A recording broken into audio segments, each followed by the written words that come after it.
వక్రతుండ మహాకాయ కోటి సూర్య సమప్రభ నిర్విఘ్నం కురుమే దేవ సర్వకార్యేషు సర్వదా. శరదిందు వికాస మందహాసం స్ఫురదిందీవరలోచనాభిరామం అరవింద సమాన సుందరాస్యాం అరవిందాసన సుందరీం ఉపాస్మహే. వసుదేవ సుతం దేవం కంస చాణూరమర్దనం దేవకీ పరమానందం కృష్ణం వందే జగద్గురు. మా గురుదేవులైనటువంటి మహంత్ హిమాలయ గిరిజీ మహారాజ్ వారి పాదపద్మములను మనస్సులో స్మరించుకొని ధ్యాన జగత్ పిరమిడ్ జగత్ సృష్టికర్త అయిన బ్రహ్మశ్రీ పితామహ పత్రిజీ మహాశయులకు సాష్టాంగ నమస్కారాలు తెలుపుకొని మహావతార్ బాబా ఫౌండేషన్ పేరు మీద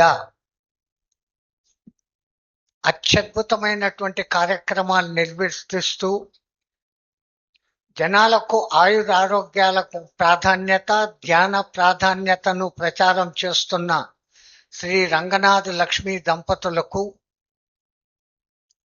వచ్చిన అశేష భక్త ధ్యాన భక్తులందరికీ శిరస నమస్కారములు.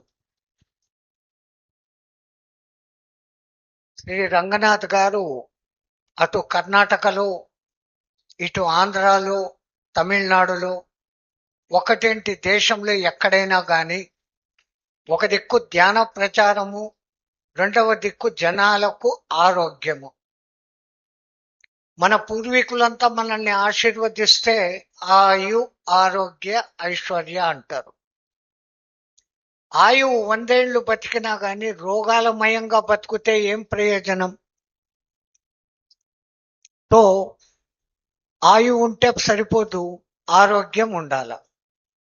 ధ్యానం చేస్తే ఏ రోగాలు రావు, ఉన్న రోగాలు పోతాయి. ఈ మాట నిజం. కానీ ధ్యానం చెయ్యాలంటే కూడా ఈ ఒళ్ళు సహకరించాల కదా. ఆరోగ్యమే మహాభాగ్యము అన్నారు. మొదట మనం సంపూర్ణ ఆరోగ్యవంతులం అయితే అత్యద్భుతంగా ధ్యానం చేసుకోవచ్చు. ధ్యానానికి ఆటంకం రాదు. ధ్యానానికి మొట్టమొదటి ఆటంకం మన శారీరక అనారోగ్యాలు. శరీరం భద్రంగా ఉందనుకోండి, ధ్యానం బ్రహ్మాండంగా కుదురుతుంది. ధ్యానం ఒక్కసారి కుదిరితే మనమేంటో తెలుస్తుంది, మన ఒళ్ళేంటో మనకు అర్థమవుతుంది, మన ఒళ్ళు మనకు మోల్డ్ అవుతుంది. ఆ మోల్డ్ కావాలంటే ధ్యానం చేయాలి. இங்க நிறைய பேர் தமிழால் இருக்கிறாங்க. எனக்கு தமிழ் அந்த அளவுக்கு பூர்ணமா தெரியாது.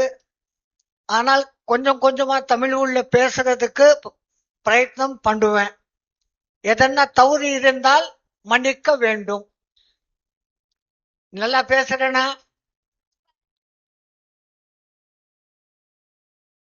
இந்த மகாவதார் ஃபவுண்டேஷன் இருந்தது அவங்கள பிரதான லட்சியம் మనుషులకు మొదల ఆరోగ్యం.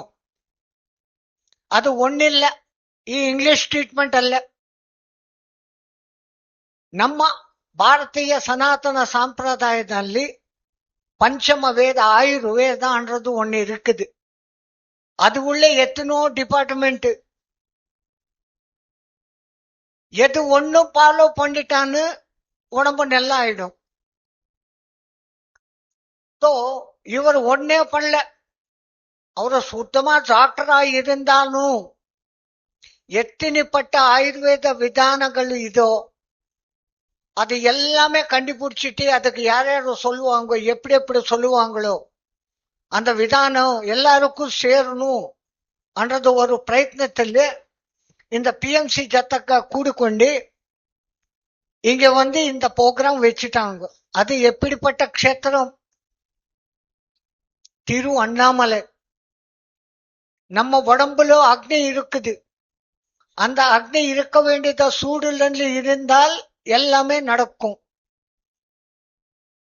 அப்படிப்பட்ட புண்ணியக்ஷேத்திரನಲ್ಲಿ ಇವಳ பெரிய ப்ரோக்ராம் 3 நாள்.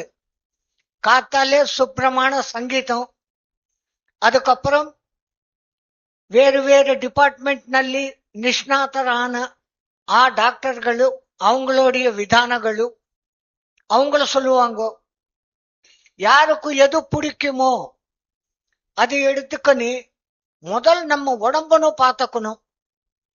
உடம்பு நல்லா இருந்தாலும் எல்லாமே பண்ணலாம். பணம் சம்பாதிக்கணும் பண்றதுக்குன்னு, தியானம் பண்றதுக்குன்னு, உயிர் நெத்தின நாளும் இருக்கிறதுக்குன்னு எது தேவைப்படும்?